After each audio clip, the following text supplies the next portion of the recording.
Welcome to part 9 of the CB350 restoration. Of course, it wasn't supposed to be a restoration, it was meant to just be a recommission job, but pull it apart and see a whole lot of things wrong and you just think, you know what, just going to start again. I've changed my mind with the engine. I'm going to get engine bearings. I don't think it's well, it's not really, it goes against practice really, just to check all your gearbox bearings, they're good, clearance the main bearings, and then change all your tensioner apparatus and seal it all up and make it all new if you're not going to change them anyway. I'm putting rings in, so, and new pistons, so I might as well do the bearings. So that engine is going to be built last. We're basically building the bike first and then doing the engine last, where the 750 we did it the other way around. So that's where we're at. This is part 9, and the next video I think I'll do that starlet water leak, which is annoying me. I managed to track down a really good steering wheel for it too, for a really cheap price. Sounds pretty good. So there's nothing on the 750 in this. I still haven't bought a battery for the car, so can't move anything out. Everything's locked up and immovable. So that can come in the next video as well. Anyway, hope you enjoy. People always give me these biscuit tins. They've normally got shortbread or cookies or something in. There's a Mustang one there. LC, GDR Tirana, that's a nice one. And a lovely fishing sort of water theme one there. But I use them as ornaments, but I found a proper purpose for them. And it's to use them with garage thinner. So I'm just taking this black paint off this rear shock. I don't want to take the spring off because I haven't got the right tool to take it off. And we can just roll it around in there without any danger of ruining bushes and other bits and pieces. You can see it just comes off. So same as the front ones. A little, where are they? These things here. We take the paint off and just run a buff over them and they should be good. So that's what I'm using it for. I think these shocks are fairly new. I think they've been replaced and they've just sort of keyed it and painted them black. But we don't want black. We want chrome. Anyway, you've seen me do enough of this crap, so I'm going to turn the camera off now, and next time you see these they'll be polished up and they'll look really, really spiffy. Right. So we can see I've been outside painting and whippersnipping and mowing the lawn, so I've earned some garage time. Looking at these triple tree bearings, and I'm not changing them. I'm leaving them well alone. The case hardening's all sound. They're lovely and smooth. So I don't see any point in changing those. Now we're restoring this thing, which we weren't originally going to do, but we are now. And there's not much point in just blindly replacing things for the sheer hell of it, only when they need doing. So I'm keeping those. So we have to put all this back together, and there's a few that I didn't clean so well, so I think we'll just give our balls a wipe. Now, these are all had in with grease. So we get a nice big dollop of grease and we stick around here. Now, what I'm doing with this is I showed the all balls one on the 750 and the 250, the XL, but I didn't use the original Honda ball bearings in them, whereas this I am. So things like the forks, for example, I'm not going to show anything on those because I've already done them a few times. But, you know, it's just a seal. I mean, what do you do? But I do want to show what I haven't shown before. And we just stick our balls in, one by one. I didn't do a terrific job cleaning those. They do look a bit dull, some of them, but I know they're alright. God, what a tedious freaking job this is. Alright, just a minute, I'm going to turn this off, and when I'm good, I'll turn it back on again. So I've got them in according to the book, which contravenes what came out of it. 18 came out of each thing. So I've got 18 in the bottom, and I've got 18 for the top. Apparently there's supposed to be 19 in the top. So I think what we'll do is I'm going to see how they sit with the 18, and if there's room for one more, or it looks like there's too much room, I'll stick another one in. I've got some spares from the 750. Lovely high temperature bearing grease. I'll stick it up in there. Okay, hang on a minute. Is that adequately lubed? Yes, it is.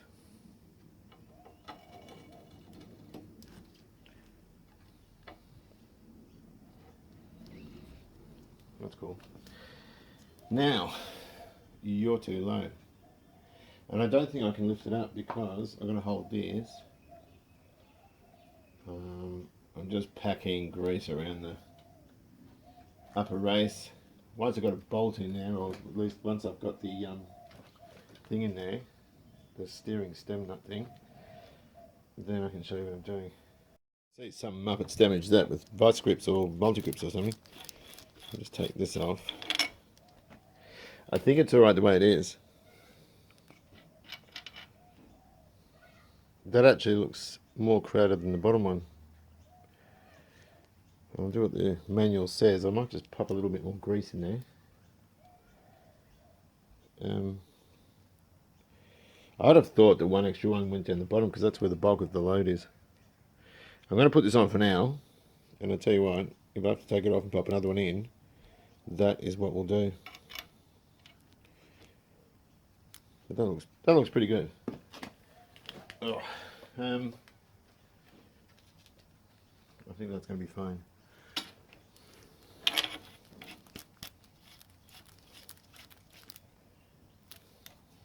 Oh, nice. It's beautiful and smooth.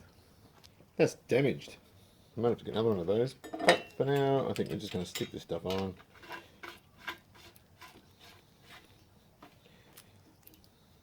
It turns beautifully.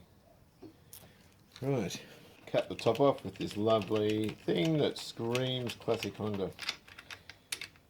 I've got some bars, we'll stick them on. That nut there's a bit rusty, so I might try and find another one, but that's what it had. So I'm not unhappy with that. So we've got a little seat frame here, the lock and the hinge obviously, but there's these pads, these sort of padded rubber things that go around and protect the frame from the seat. They sort of plug in different places. I think there's 4 of those big round ones and one of those rectangle ones.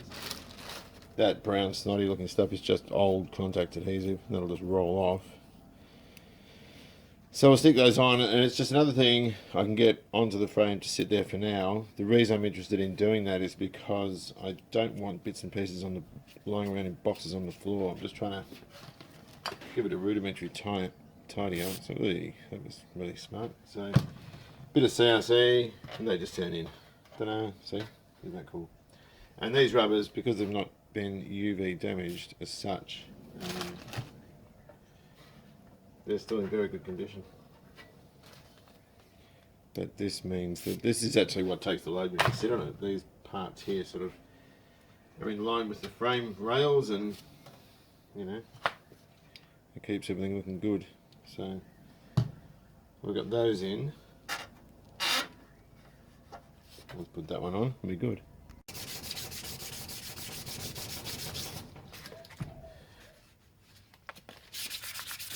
So this is quite a rough casting, this one. It's nowhere near as smooth as the front. I'm not sure. I think they just had a standard aluminium finish, alloy finish. But I started off with 320. I'm not going overboard with it. I'm just knocking the rough off and scratches and stuff like that, and I'll clean it up.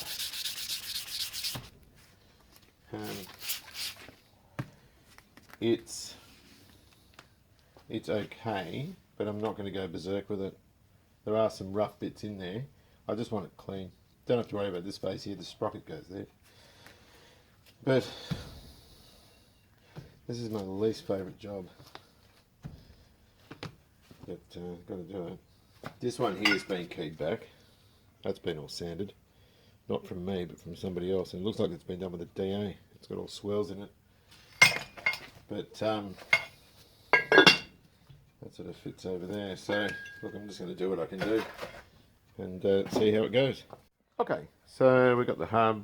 I'm not sure if I'm going to polish that. I sort of did it with 1200. I'm inclined to kind of think of leaving it. I'm not sure. I'll just see how it comes up anyway. I've got to polish those shock shrouds. Being aftermarket and relatively low cost, the chrome's probably quite thin, so I'm not sure what I'm going to do with that. Seems an awful shame to cover this up, the seat pan. And that's all sort of sitting there as it was before. I didn't bother showing it because I've done it all before. And I might have to turn that around. I think that's the wrong way. There's just a nut down the bottom. So foot pegs are probably the wrong way too. Don't care. I just want to get them out of the boxes, all the powder coated bits and so forth. So I'll put the swing arm in the rear shocks once I've got those polished out, and I'll put the wiring loom in and what then? forks, I guess. I've got to lace the wheels, but I'm low on dosh at the moment, so I can't get them trued and tyres put on just yet. But I do have to get this off the ground, as I said in the last video, the Commodore battery in my car's in Suzanne's, so I can't move mine at the moment, which means I can't get my engine crane over here. It's going to lift this up with a big chunk of steel. Anyway, we continue. Right, the 350 forks. They look pretty good here, but they've painted all the stanchions on. We're going to pop this end out. I need to pull these apart. And I'm not going to go into all this loads of detail with that. Crap, still full of oil. Yep. Yucky. Hang on, I'm just going to go and drain it. The oil that came out, I thought I drained it and I didn't, but it was very, very fresh. It looked good. So obviously that's all been changed. I'm making this everywhere. This thing has a rod going down the centre of it. How does that come out? I'll have to spring next. I couldn't figure out how to take it out, but you can see it's all being scuffed up for painting. These will be the original ones, and this one's sort of similar. Painted right to the top. So we'll drain that out and pull that one down as well. Okay, a small fork update.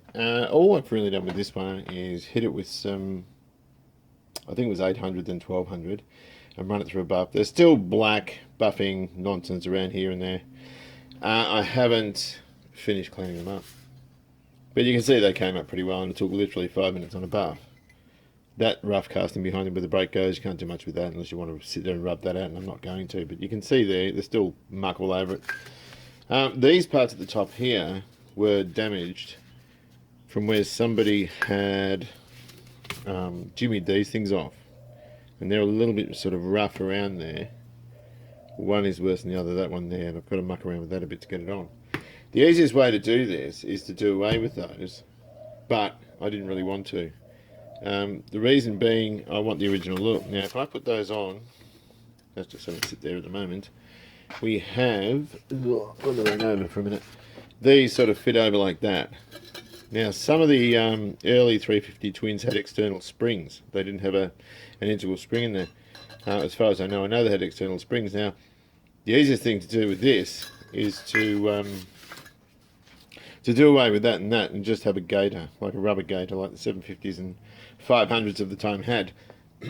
But what that means as well is that then we've got to do away with these bits here, because these go over the bottom triple tree and they sit with a rubber bush and a chrome ring, and that's how they're sitting in the right position. So if you do away with that, this won't fit, and so you need to use a separate set of ears for your headlight, which I'm not going to do. So a bit more cleaning up here. These stanchions, I've taken all the paint off and they came up well, although these have been rough sanded there, and they were painted all the way down to here somewhere. Can we see that? Yes, we can. Which isn't good enough. I did what I could to take that off with some finer paper. So what I'll do is I'll hit them with a bit of 1200, try and get those scratches out, and I'll buff those as well. The reason for that is because I'm going to fit the ceiling with the leg in situ, if you know what I mean. So there's a bit more to do on the forks. I'm not done yet, but it's a start. So I'll put them together and you'll see them sort of complete, unless I need to sort of stop and go over bits and pieces. So right, we've got a swing arm and a couple of end caps that go on it. I'm just going to pop a bit of molly grease in there. This is what we do ball joints and bits and pieces with on cars. I'm just going to put a bit on there, a bit over the shaft of the thing.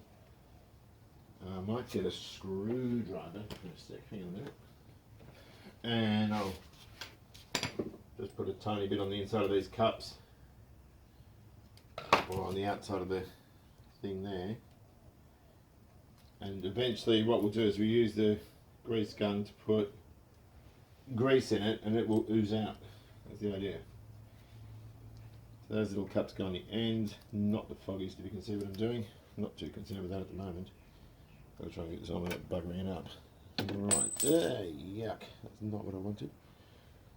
Let me see if I can get it in. Let me see if I'm failing. The 750 one was a bit easier, they were kind of different. Maybe if I put a screwdriver in here first, like that, I can work on the other side. Put a bit of a slip on there. It'll ride its way in. That's the bloody idea anyway. No idea if I've got this going the wrong way, but hopefully it's all good. There we go. That looks fairly decent. Rightio. So fill it up with the right stuff. It's actually hard to get in.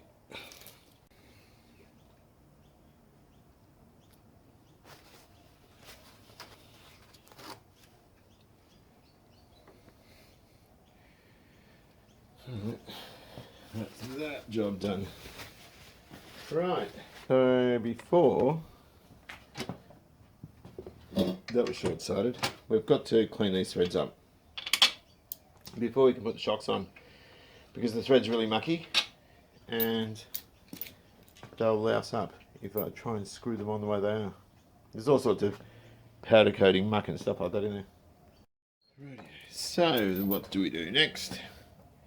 We've cleaned that thread up, it's nice and clean, and this is rubber grease. It's not mineral based, it's castor oil based. I'm just going to put a little bit around there for the shock rubber. Yeah, stay away from mineral stuff for these sort of applications, because what can happen is they'll perish the rubber prematurely. I haven't cleaned this off too bloody well. Anyway, the shock will hang there. There we go, that's a bit better. We'll stick him in. We've got there's a grab bar goes in here that sort of connects there, and it might even go underneath, I'm not sure, and then hooks up where the rear bumper is, where the rear mudguard goes. Oops. There we go. Where's my screwdriver? And we can just nip that up. But that's how it's going to sit. It's looking fairly good. This little Dremel thing, it's not actually a Dremel, it's an Azito. Just a really cheap little thing from the local hardware. It was $39 all told. Does a great job. Really good for getting in tight places and just getting rid of some of that muck and surface rust and stuff like that. I think that'll do. Well, it's a bit better, and we'll just clean that up with steel wool and it should come up really, really well. Right, so you can see the rear suspension's back on. It's a little bit rear heavy, so I'll take it off this milk crate. Grab handles there. I just want to see how everything fits. Indicators go in there, rear guard goes on, all that sort of stuff. I'm not sure which way the washer goes. I think it goes there. But then it would need another washer on the outside, and it'll take too much thread. So maybe that goes further in. I don't know. I don't care at the moment. It's just sitting there, just to use up some parts, get them on the bike, map it out and see how it all fits. But you can see now, I think, and I could well be wrong with this, but I think it looks head and shoulders better than it did already. So the next thing to do is to clean up those fork stanchions, and the seals are on the way, so I can put the forks back together. All the wheel bearings are on the way, so we can lace the wheels. I won't show that because I did it with the 750. So then we can just stick tyres on. Once tyres on, we can roll the thing around. I've got to paint these, and we're going silver. So we'll rub these out, prime them, and give them a nice coat of silver with some clear, some metallic silver. That's what colour my original one was, and that's what we're going to go with this. These have been painted. This is an original paint, and it's a lovely job, but the tank, of course, is painted matte black, so I can't. Otherwise, I would just sort of touch up bits and pieces and use them again, but I can't, and I don't think matching that red is going to be very easy at all. So I think we'll just chuck these on. These are off the GSX next to it, and they are the low riser type bars, which is what I wanted. I'm ordering a set for the 750. They're a tiny bit wider than these ones, and I have to sort of sit on it to see if it is where I want it. And they're higher, so this is only about 50 mil high. The ones I've ordered for the 750 are 100 mil high, and the ones that are on now are 200. So I'm going to order them, one, because I think they look better, and secondly because I don't like the sort of semi-ape hangers that it's got now, the sort of cruising style ones. 354s do have a very cafe look about them because of the tank shape. In a second, they're going to be in the way. And I think it's going to look mad. I think it's going to look so good. I don't want high bars and I don't want clip-ons. I can imagine myself sitting on it. That's just be quite comfortable. I might leave them low for now. Look, it's the sort of thing I can always change later. These were free, of course, because they came on the GSX. But I think for now that's going to be fine. So earlier in the year, we replaced all those lower rails and the pickets. Put these little tulipy things in to look a bit prettier, and replace the stairs and replace the balustrades, the whole balustrade actually, and the pickets down there. You can still see painting on the leaves from what I did last year. Same on this side, and there's some more to put on there, but these ones are still knackered, so I've got to do those. And where these pickets are alright, that bottom rail's knackered too, so that's got to be done as well as the front of the house painted. And it's one of my least favourite jobs. There's Susie's battery. I still haven't got a new one. I'll leave my SS1 in her car and I'll buy a new one for myself.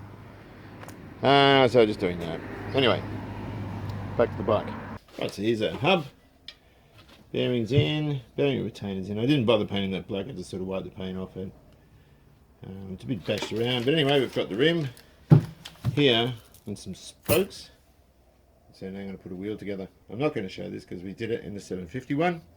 Just a quick reminder with these little bikes have 36 spokes, the 750 had 40. All spokes are the same length, but don't forget, these ones are different from these ones. There's more of an angle on there than there is on there. These are the inner spokes. They fit counterclockwise. The outer ones are longer in this area here, and there's more of an angle, so they can actually come across and then meet in the center. Yes? And they all face clockwise. So, I am going to put it together. Right, inners are nearly, one more. Inners are nearly in, so we've got basically all facing counterclockwise into the holes on this side that are pointing upright, and every other hole for these, every 4 on this side here. So 1, 2, 3, 4, that's that one there. And I'm just putting nipples on with a couple of millimeters of thread showing. Okay, I've just got a bit of prep, so I'm getting some of this slimy stuff off, but you can see this looks really, really nice. That's a really lame dad joke, isn't it? I just don't think you're going past a brand new set of rims. They look brilliant, I think. And you know what the thing with these was? These are from Asia somewhere, and they're 2 of these sent out to Australia with including the GST and you know, exchange rates and all that sort of stuff. I think 2 of them were 220 on the door, whereas one 751 was 240, the front one. And I've still got to get the rear one, and I can't get a DID one. I've got to get one of these guys do a 750 rim as well, or the 17-inch rear one. So that's the old hubs. We got rid of all the paint, gave them a light buff. We haven't got carried away because the castings are quite pitted, and I didn't want to go berserk with it. Maybe because I couldn't even be bothered, but anyway. So the old hubs, we've got new bearings, new seal here. Bearings have all been replaced. The original spokes that came with it, which were replaced, they're new rims.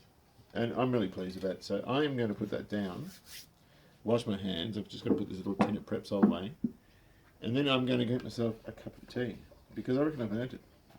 Okay, so I've lost a bit of footage with it before. Probably shouldn't have put the seal in until the wheels trued up, but what do you do? That's been quite difficult to get in. Not a bad idea. They all fit well, like that, which is cool. So it can be all trued up. Not a bad idea if you, and I'll just give a demonstration just a second. I'll take that off. Now I'm not putting, the reason I put the back wheel together is I got the new bearing kit. It's much easier putting bearings in a hub which hasn't been laced. The thing to look out for though that I've noticed in the past, particularly with Dave's 250, is when you get bolts replated. Now the rear one I didn't. That's not been replated. It didn't need it. I thought it was alright. And the nut's in pretty good nick. The front axle looked pretty mangy, so I did get that replated. Now the thing to look out for is that these still fit in the bearing. Just making sure that's the case, because sometimes I know with Dave's I had to actually run it in a lathe and turn it down a little bit with a bit of wet and dry, just a micron if you like, just so they would fit. So it's well worth checking that sort of thing out. Now the rear hub, when we got the rear bearings,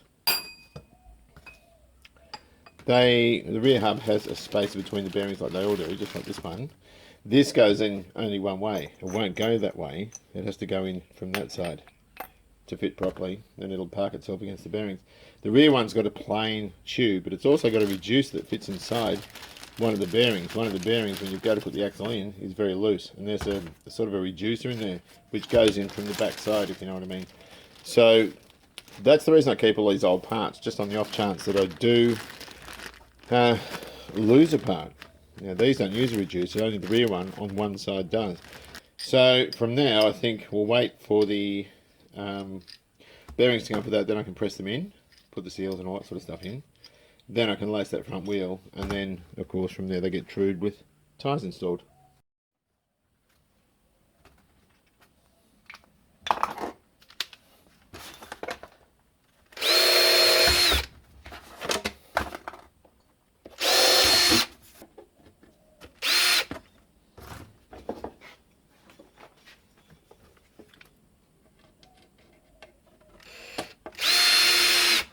Right, so you're probably wondering what I'm doing at the moment. These things here, I've got to repaint. They're quite awkward. I don't want to stand them on something and paint them because you end up with a messy edge, if you know what I mean. So I just thought if we do that, oops, it's going to make things a little bit easier.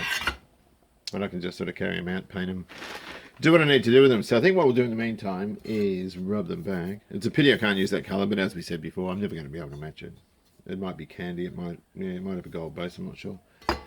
But that's not the colour we're going with because the tank was painted. I think we said that before. So this is what I'm going to do. I'm going to finish my tea. Can you see it? It's nearly finished. And I'm going to have these painted now. By the time I get these painted, I'll rub them back tonight. I'll prime them tomorrow and I'll paint them on Sunday. So by the time they're painted, the fork seal should be here so I can put all the front end back together. This isn't the original paint. It showed up. Hang on a minute, where is it? Is it this one? Is it this one? It's a much more vibrant red. The candy red that was there before. It's a really nice colour. Looks a lot, you know what this looks like? Mazda Soul Red, which is on the new Mazda range. Looks just like that, even though it's only a very, very small part. This is a lot more sort of, it's got more burgundy, if you like, more black tint and stuff like that in there. Whatever the case, we're going to prime these. We'll have them painted for next time. And the seals will come for the forks. They're the old ones. So we'll get some new seals and put them in. And then we will have a 350 with all the suspension done, all that sort of stuff. And we'll get the front of the 750 on, all that sort of thing too. So I'm building this in a different way to what we did the 750, of course. With that one, we built the engine first and built the bike around it. We still haven't finished doing that. But this one I'm going to build the bike and then put the engine in later. It's very easy to get in and out. It's nice and light and small and all that sort of stuff. So you can have this rolling around and wired up and all that sort of stuff just without an engine. So lots coming up, as well as some car stuff. So thank you very, very much for watching. Hope you've enjoyed this, and I'll see you around.